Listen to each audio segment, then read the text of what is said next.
जो तुम्हें कर्म मिला है उसे धर्म के अनुसार करो, भगवत समर्पित कर दो, वो यज्ञ हो जाएगा, उसका फल मिलेगा तुम्हें आनंद, भगवत प्राप्ति, महासुख। कर्म वही है, पर जब अहंकार से प्रेरित होकर अपने लिए करते हो सुसुख वांछा, तो उसमें अधर्म वृत्ति बढ़ जाती है। अधर्म वृत्ति निश्चित आपको भोगना पड़ेगा। यदि भगवान की शरण में हो जाओ, अबलो नशानी अबना नशई हो, वो कृपा करे तो सब क्षमा हो जाए। वो कह रहे हैं कि हम तो हम सर्वपापेभ्यो मोक्षयिष्यामि मा शुचा। नहीं तो आपका जो कर्म प्रकाशित नहीं हुआ है और आपने पाप कर्म किया वो गुप्त है, वो नष्ट नहीं हुआ, वो भयंकर रूप रख के तैयार है, अपने समय पे तुम्हें नष्ट कर देगा। एक 45-50 वर्ष की अवस्था के थे, अब उनको ज्ञान हुआ कि हमारे द्वारा बहुत अधर्म हुए हैं, अब सब छोड़ो, अब सत् कार्यों में लगो। तो उनके सामने एक स्वर्णकार का मकान था। वो बहुत ही कपटपूर्ण व्यवहार करता था, भोले भाले लोगों को असली स्वर्ण लेकर के केवल स्वर्ण का लेप करके अलंकार बेचता। अगर कोई जानता तो कुछ राज कर्मचारियों को अपने लेदे के अधीन किए हुए था और उसको कुछ नहीं होता। तो जो राज कर्मचारी उसके रहस्य को जानते थे वो रात में ड्यूटी देते थे। उन लोगों ने सोचा कि इतना धन इसने इकट्ठा किया है, अगर हम इसको मार देते हैं और इसका स्वर्ण ले लेते हैं तो कोई रिपोर्ट करने वाला भी नहीं होगा और हम बहुत धनी हो जाएंगे। अधर्माचरण करने वाला कभी सुखी नहीं हो सकता। स्वर्णकार अधर्म आचरण कर रहा था तो उसके अधर्म आचरण में सम्मिलित होने वाले राज कर्मचारियों ने उसे मार दिया। उसका स्वर्ण ले लिया, धन ले लिया और उसे बॉक्स में बंद करके वो निकल ही रहे थे कि वो जो धर्म पे चलना ठाना था उन्होंने देख लिया, बाहर निकले, उनका ये क्या है। अब वो तो फंस गए क्योंकि बॉक्स में उसकी लाश थी और सब बैग झोला में स्वर्णाभूषण धन था। उन्होंने तुरंत उसको कहा, आवाज मत दीजिएगा, देखो हम तुम्हें हिस्सा दे देंगे, ये जो धन हमारे पास है इसको हम 3 हिस्से में बांट लेंगे और इसको हम नष्ट कर देते हैं, कोई जानेगा नहीं, हम राज कर्मचारी हैं, किसी तरह का फसाव नहीं होगा।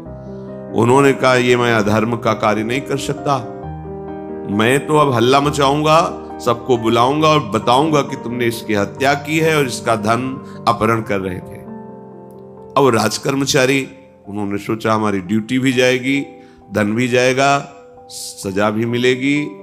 दोनों ने इशारे में ही बात कर ली और हल्ला मचा के दौड़ पाए, पकड़ो इससे, पकड़ो, जाने न पाए। उसे पकड़ लिया, लोग इकट्ठा हुए, क्या हुआ, देखो ये धन अपहरण करके जा रहा था, इसकी हत्या कर दी। तो हम लोग गश्त लगा रहे थे तो हमें शंका हुई, आए तो देखा ये पकड़ा गया, जो धर्म से चल रहा था उसको पकड़ लिया। अब तो प्रमाण, राज कर्मचारी खुद गवाही देने के लिए तैयार, उसे बंद किया गया, मुकदमा हुआ। वो बार बार जज के सामने यही कहता था, जिसकी कसम खवाओ हम कसम खा लेते हैं, हमने बिल्कुल ये कार्य नहीं किया, ये लोग ये कार्य कर रहे थे, हमने इनको रोका तो इन्होंने मुझे साझेदारी के लिए, पर मैंने वो स्वीकार नहीं किया तो फिर इन्होंने ऐसा किया। पर उसकी कौन बात माने, राज कर्मचारी गवाही। मुकदमा लंबा खिंचा, उसे जेल में रखा गया। हर बार आके वो यही प्रार्थना करता, कई वर्ष तक चलता रहता मुकदमा, जेल का उसे बड़ा कष्ट भोगना पड़ता। वो विचार करता कि मैं अगर हिस्सा ले लेता तो बच जाता, लेकिन धर्म से चल रहा था तो देखो मुझे कष्ट भोगना पड़ा। मुझे लगता है भगवान के दरबार में न्याय नहीं है, धर्म रक्षा नहीं करता, ऐसा लगता है। एक दिन आया और रो करके यही बात कही जज के सामने कि मुझे लगता है भगवान नहीं है, क्योंकि मैं बार बार सत्य को साक्षी करके कहता हूं कि मैंने ये कर्म नहीं किया और मुझे दंड दिया जा रहा है, मुझे क्लेश दिया जा रहा है धर्म से चलने के कारण। अगर मैं सम्मिलित हो जाता तो मुझे तीसरा हिस्सा मिलता और बिल्कुल बात शांत होती। ये क्या धर्म है, कहां भगवान है। जज ने इस पर गौर किया, कई वर्ष वो जेल भोगता रहा, मुकदमा चलता रहा। तब जज ने गौर किया कि बार बार ये कहता है इसकी जांच की जाए। तो हत्याकांड होते ही रहते हैं। एक शव आया वहां, जज ने मंगवाया था, जो पोस्टमार्टम के लिए जाता, मंगवाया और कहा देखो इसका कोई नहीं है, अंतिम संस्कार के लिए अपने ही लोगों को जाना है।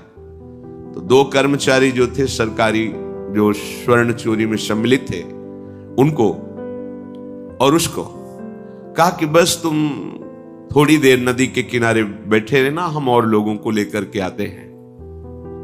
और एक आदमी को छुपा के बैठा लिया और राज कर्मचारी नदी के किनारे शव को लेकर बैठे। उसको देखा जिसको बहुत कष्ट दिया जा रहा था, सारा आरोप उसके ऊपर था, जो धर्म से चल रहा था। उसे कहा माना नहीं ना, अगर मान लेता तो तीसरा हिस्सा भी मिल जाता, बात वहीं खत्म हो जाती। देखा, फंसा दिया, तेरे को आजीवन कारावास मिलेगा, कोई नहीं बचा सकता तेरे को। मेरी बात नहीं मानी, कह रहा था हल्ला मचाऊंगा, ऐसा वैसा, अब भोग। तो जज के द्वारा जो एकांत में बैठाला हुआ आदमी था, उसने पूरी बात सुनी, इसीलिए ये नाटक रचा गया था। तीनों को बुलाया और कहा तुम निर्दोष हो उस धर्मात्मा से, स्वयं इनकी आवाज से हमने सुना ये कह रहे थे जो तुम बात कह रहे थे। तो उसने कहा कि ये तो ठीक है, अब निर्णय ठीक कर दिया, लेकिन आप कई वर्षों से मैं दंड भोग रहा था, ये कौन सा न्याय है? किस अपराध के कारण? मैं तो धर्म से चल रहा था, इसमें किंचन मात्र मेरा कोई अपराध नहीं था, फिर कई वर्ष से मैं सजा क्यों भोग रहा था? बार बार प्रताड़ना, नाना प्रकार के कष्ट क्यों भोगा मैं? जज ने कहा तुम हृदय को साक्षी करके बताओ, क्या कोई ऐसा अपराध किया है जिसका प्रकाश ना हुआ और तुम्हें दंड ना मिला हो? हम अब उसका कोई दंड थोड़ी तुम्हें देंगे, लेकिन तुम्हारे अंदर जो भगवान के प्रति आरोप है उसका निराकरण हो जाएगा। उसने कहा हाँ, यौवन अवस्था में मैंने किसी स्त्री को ऐसा ऐसा, और वो विरोध करने पर भी उसे मार दिया और आज तक बात कोई प्रकाशित नहीं हुई। तो बोले फिर भगवान को क्यों दोष देते हो? वो कर्म तुम्हारा दंड अगर मिल जाता तो नष्ट हो जाता, वो कर्म सुरक्षित है। उसी कर्म ने तुम्हें यहां अधर्म ना होने पर भी फंसाया और देखो तुम्हें भोगना पड़ा। तो निश्चित समझो, यदि आप अधर्म के द्वारा कोई भी सुख साधन करेंगे तो आप नष्ट होंगे। अधर्म के द्वारा आप धन आदि छीनना चाहेंगे तो आप नष्ट होंगे। अधर्म कर दिया है और उसका प्रायश्चित नहीं हुआ तो वो कर्म सुरक्षित है। ऐसी जगह फंसाएगा जहां 100% आपने कोई अपराध नहीं किया पर आपको उसका दंड भोगना पड़ेगा। फिर आपको लगेगा कि न्याय में अन्याय हो रहा है, कोई भगवान नहीं है। देखो मैंने बिल्कुल कसम खा के कहता हूं पाप नहीं किया, पर ये पाप का जो आरोप लगा वो पूर्व पाप आकर के तुम्हें दंडित कर रहा है। अब इस कर्म विधान को ये बहिर्मुख लोग क्या जानते हैं? तभी कहते हैं अरे कहां भगवान, कैसे भगवान? आज तुम धर्म से चल रहे हो, लेकिन कल तुमने जो कर्म किया तो तुम शरणागत होकर भजन के द्वारा उसको नष्ट नहीं किया ना, तो वो सुरक्षित है। अवश्य में भोक्तव्यम कृतम कर्म शुभाशुभम। इसलिए श्री भगवान आदेश कर रहे हैं यज्ञार्थात् कर्मणोन्यत्र लोकोयम कर्म बंधनः तदर्थम कर्म कौन्ते मुक्त संगः समाचर। मुक्त हो जाओगे, न काम तुम्हें अधीन कर पाएगा, न पाप अधीन कर पाएगा, परमानंद में डूब जाओगे। केवल प्रभु के लिए कर्म करो। ये अगरबत्ती, धूपबत्ती, आरती, पूजा, प्रभु को अपना नहीं माना तो ये थोड़ा शुभ कर्म बन गया, बस ये तुम्हारा प्रायश्चित नहीं होगा। जो तुमने अधर्माचरण के अगरबत्ती धूपबत्ती से खत्म होने वाले नहीं हैं, उनके लिए तुम्हें नाम जप करना पड़ेगा, नाम कीर्तन करना पड़ेगा।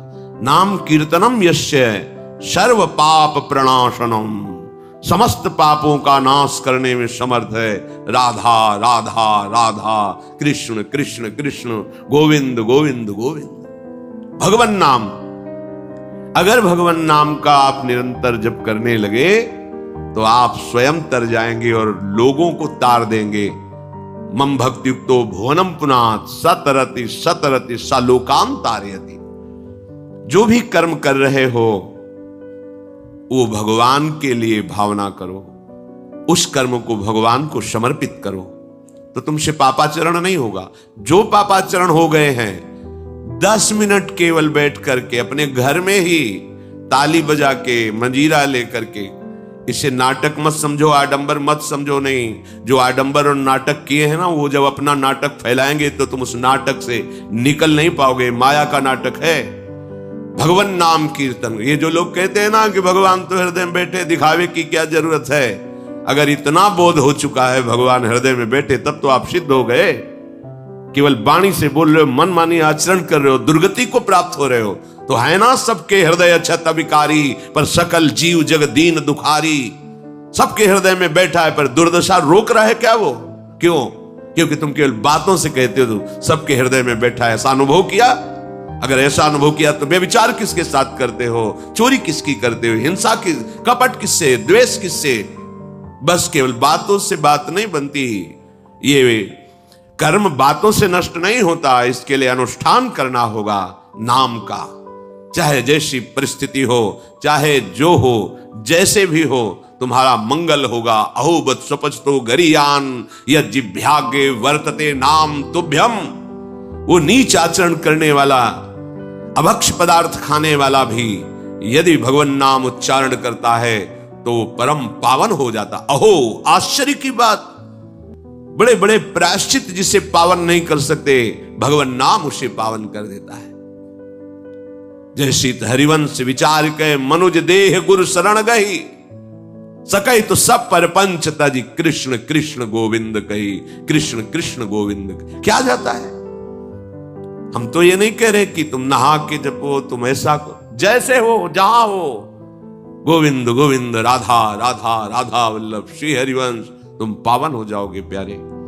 तुम्हारी दुर्गति, तुम्हारी विपत्ति, तुम्हारी उन्नति में जो बाधक कर्म है उनको नष्ट करो। किसी से भीख मांगने की जरूरत नहीं, कृपा की। अगर नाम जप नहीं तो कहीं भी भाग के चले जाओ, देख लो तुम्हें क्या मिलता है। नाम जप करो, तुम स्वयं देने वाले बन जाओगे। मांगना मिट जाएगा जन्म जन्म का। विश्वास करो, जैसे भी हो। नहीं छोड़ पा रहे गंदी बातें, शुरू करो। नाम को तो अंदर लाओ, वो तुम्हें इतनी सामर्थ्य देगा, सब छूट जाएगा, सब छूट जाएगा। विश्वास करो।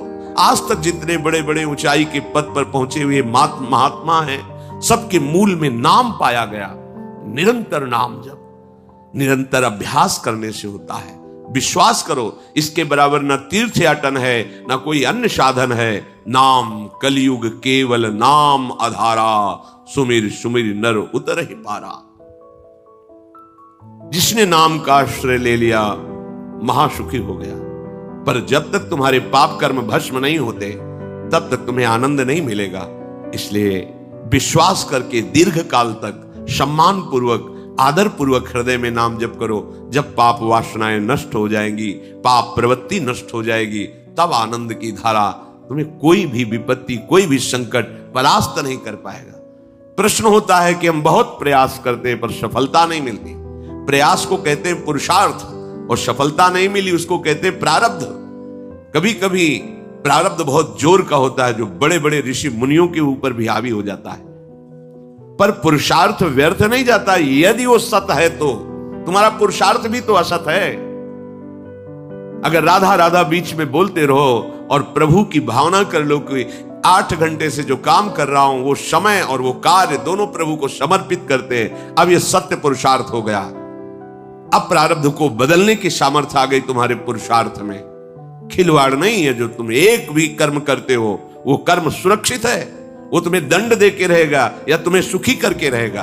असत है, पाप है तो दंड देगा, सत है, सुकृत है तो सुखी करेगा। विश्वास मानिए, ये सत्य वार्ता है, ये कोई चाटुकारिता की बात नहीं है।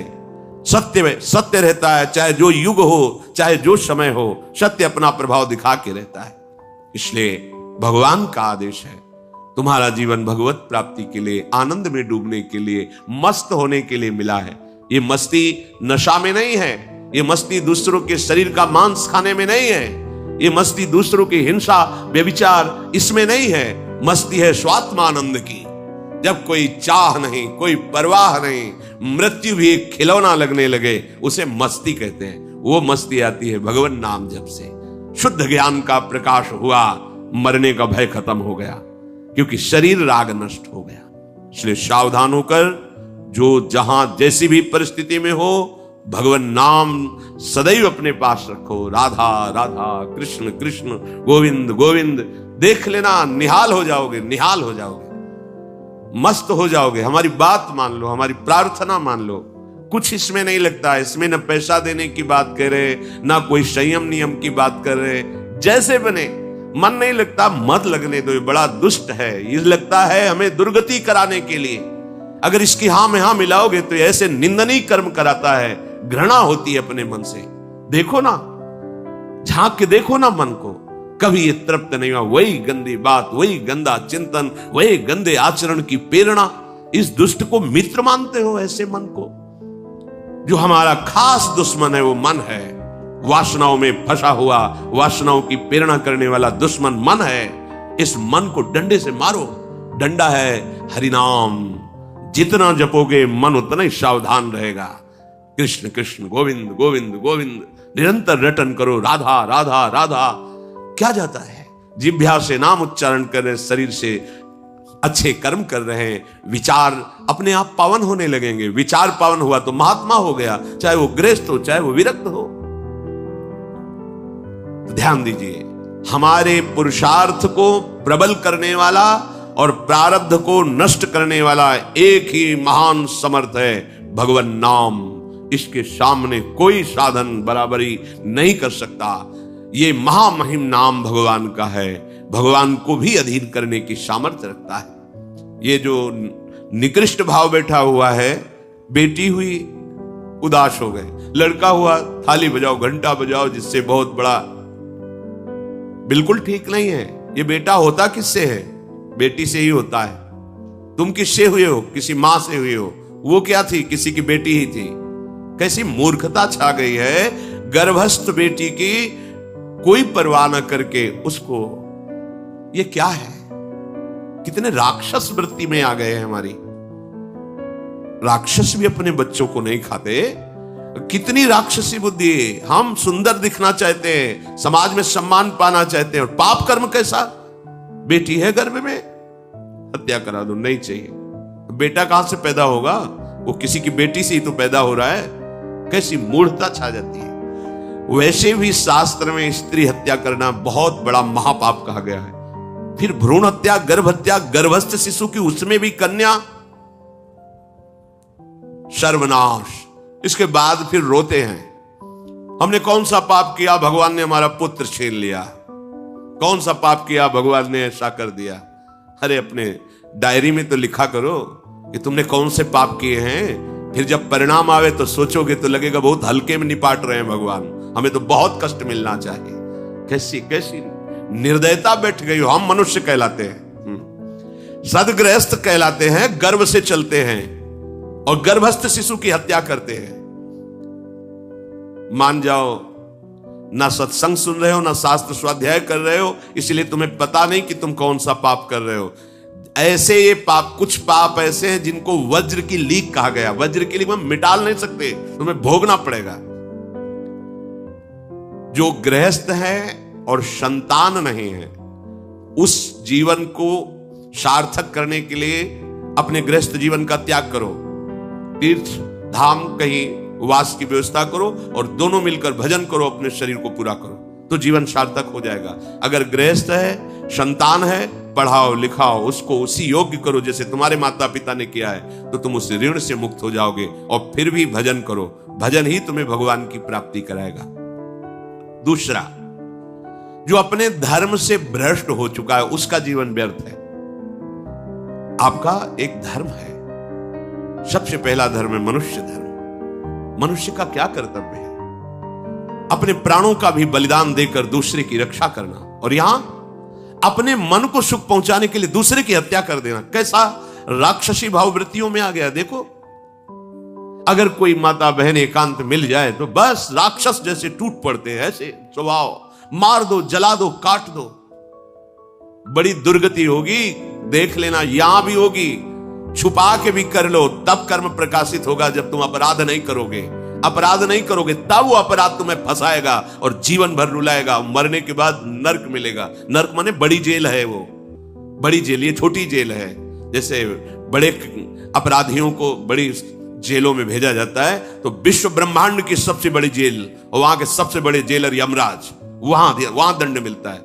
आप ऐसा ना सोचिए कि ये सब गप है, गांव में जैसे बात करे तो लगता है गप है। जब जेल हो आते हैं ना तो कहते हैं, एक गांव में मिले थे, कहा था कि अगर रोज 5 जूता कोई गांव में हमें मारे तो हम उसे सह लेंगे, लेकिन दोबारा जेल जाने वाला आचरण नहीं करेंगे। दिखा रहे थे कि देखो कैसे कैसे कष्ट वहां के कैदी भी मारते हैं जो बहुत पुराने हो गए हैं, वो हमको अनुशासन में रखते हैं, ऐसा ऐसा कितना कष्ट। अब वो गया ना तो भोगा, अब माया के कारण स्मृति नष्ट हो गई नहीं, सैकड़ों बार अपने भी भोग के आ रहे हैं नरक। दूसरे उसका जीवन नष्ट है जो धर्म का त्याग कर चुका है।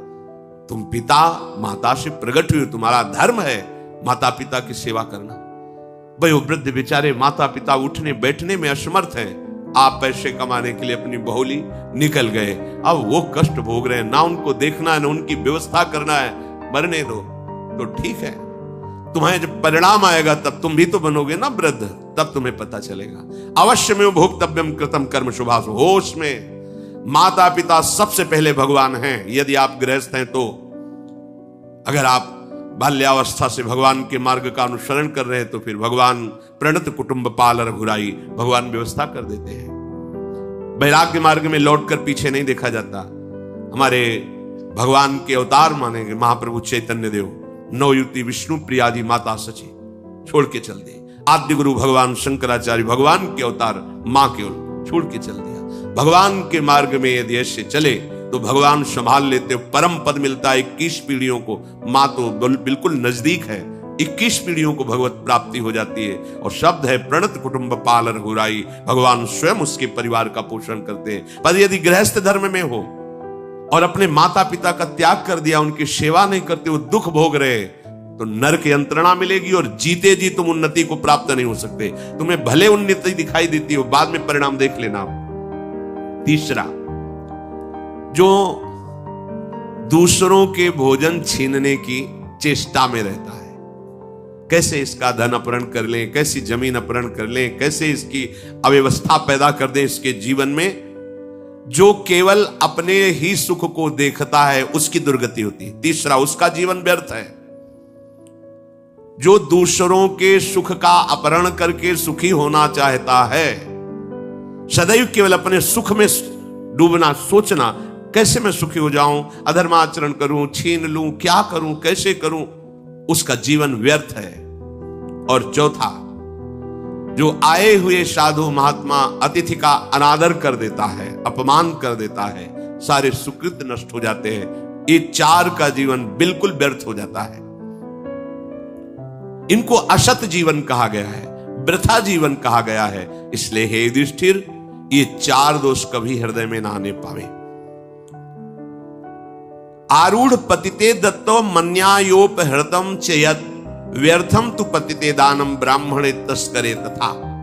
बहुत ध्यान देने योग्य बात। जो वानप्रस्थ या विरक्त भाव संन्यास ले लेते हैं और कुछ वर्ष चलने के बाद मैं तो इस पे नहीं चल पाऊंगा लौट जाते, उन्हें घोर नरक की प्राप्ति होती है। कुछ भी कर लो, ये भारी अपराध तुम्हें नरक की प्राप्ति कराएगा।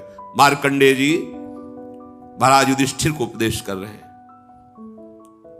एक बार एक सन्यासी जी ने कहा था कि हमने गुरुजनों से सुना है कि यदि वचन से संकल्प ले ले कि बस अब कुछ महीने बाद हम सन्यास ले लेंगे और विरक्त होकर भगवान का भजन करेंगे, और यदि वो ऐसा नहीं करता तो उसे चंद्रायण व्रत रहना चाहिए, तब उस पाप से मुक्त होगा। चंद्रायण व्रत कहते हैं प्रतिपदा को 1 ग्रास, द्वितीया को 2 ग्रास और अमावस्या को 15 ग्रास, फिर नीचे घटाते चले जाओ, 14, 13, 12, 11, ऐसे पूर्णिमा को पूर्ण को 1 महीने से उपवास रहने से हम सन्यास लेंगे।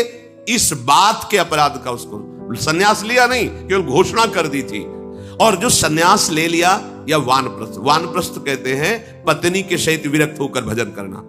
गृहस्थ में थे, अब निर्णय कर लिया कि अब आजीवन हम ब्रह्मचर्य रहेंगे और भगवान का भजन करेंगे, धाम तीर्थ वन आदि में रहकर वो जीवन में दोनों भजन करके भगवान की प्राप्ति में लगा, उन्हें वानप्रस्थ कहते हैं। सन्यास जो पूर्णतया वैराग्यवान होकर केवल भगवान के आश्रित जीवन। सन्यास मार्ग में माता पिता परिवार का दिया हुआ कुछ स्वीकार नहीं किया जाता, उनके द्वारा भरण पोषण नहीं स्वीकार किया जाता।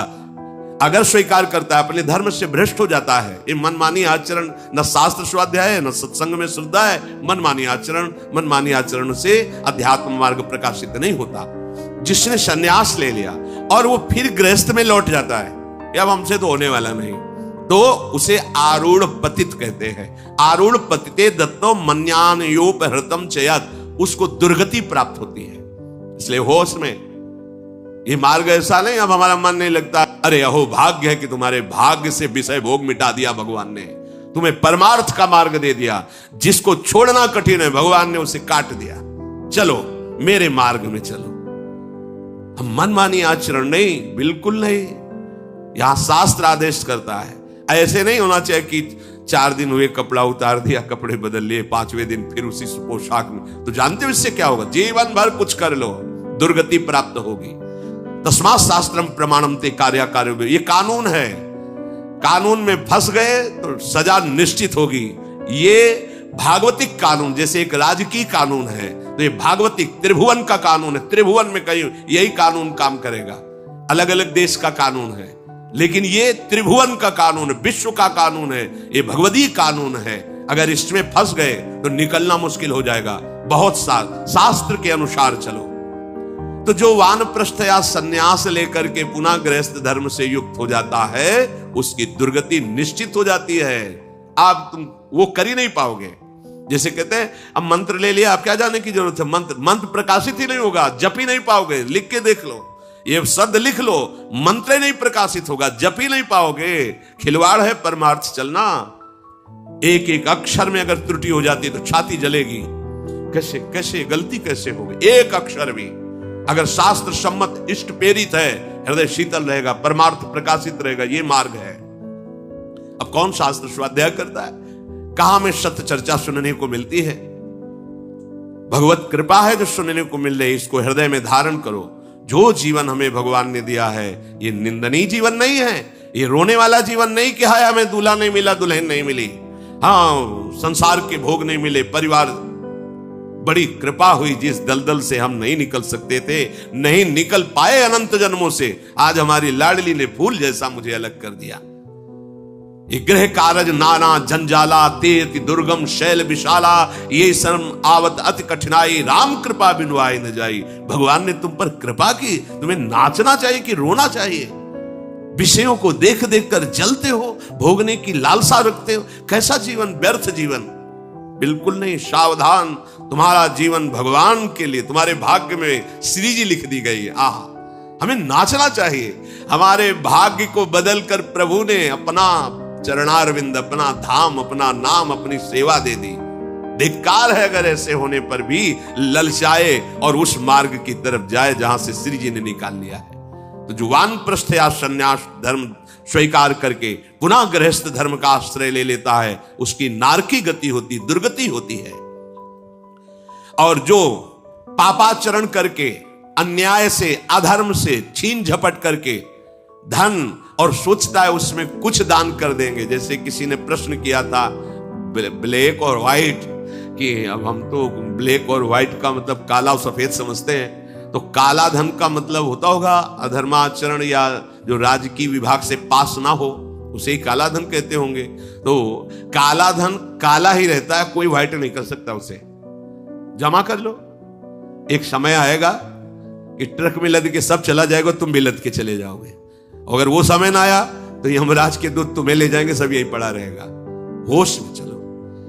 दान किसे कहते हैं? खूब मेहनत करो, धर्म से कमाओ, फिर उससे एक रोटी की व्यवस्था किसी की भी कर दो, उसे सतदान कहते हैं। लाखों बेईमानी से कमाए, अधर्म आचरण से दूसरों को चूस चूस के ऐसा दुख दे कर फिर सोचा कि लाख में 10,000 दे देते हैं, व्हाइट हो जाएगा। व्हाइट नहीं हो जाएगा, ये और तुम्हारे ऊपर आक्रमण कराएगा। क्योंकि जिनको दे रहे हो उनकी भी बुद्धि तो भ्रष्ट होगी, तो तुम्हारा धर्म बनाना, हाँ व्हाइट नहीं होगा, फाइट होगी। मार पिटाई शुरू करवाएगा, वो ऐसे आचरण करवाएगा, जहां जाएगा वहां खोपड़ी फोड़ेगा। उसका परिणाम जब आपके आएगा तो आपकी खोपड़ी फूटेगी। व्हाइट तो तब हो सकता है जब व्हाइट चलो। व्हाइट का तात्पर्य होता प्रकाश, श्वेत। ये लक्षण सतोगुण का, सात्विक भाव से चलो, मेहनत की कमाई से, पसीना चुहा के खूब मेहनत किया और फिर किसी को दिया, तुम्हारा परिवार उन्नतिशील रहेगा, तुम्हें लोक परलोक में सुख प्राप्त होगा।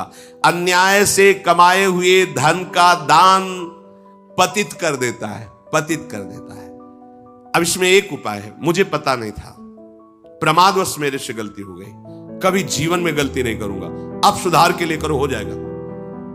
मुझे पता नहीं था, मैंने कभी सुना ही नहीं था, बस यही था कि धन प्राप्त करूं, धन प्राप्त करूं, और गलती हो गई।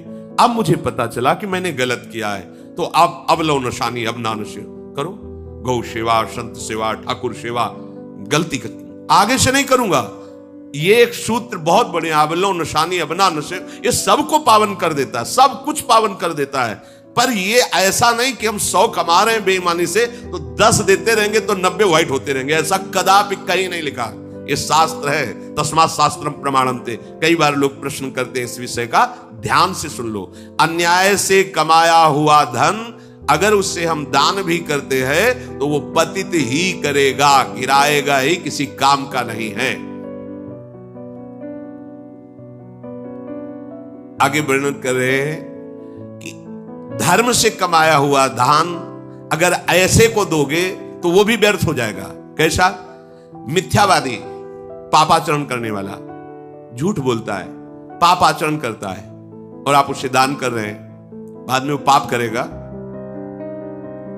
तो उसका फल आपको मिलेगा। उसके पाप के बढ़ावे में आप साझेदार हुए, आपका जो दान था उसके पाप में बढ़ावा देगा, आपको उसको साझेदारी का फल भोगना पड़ेगा।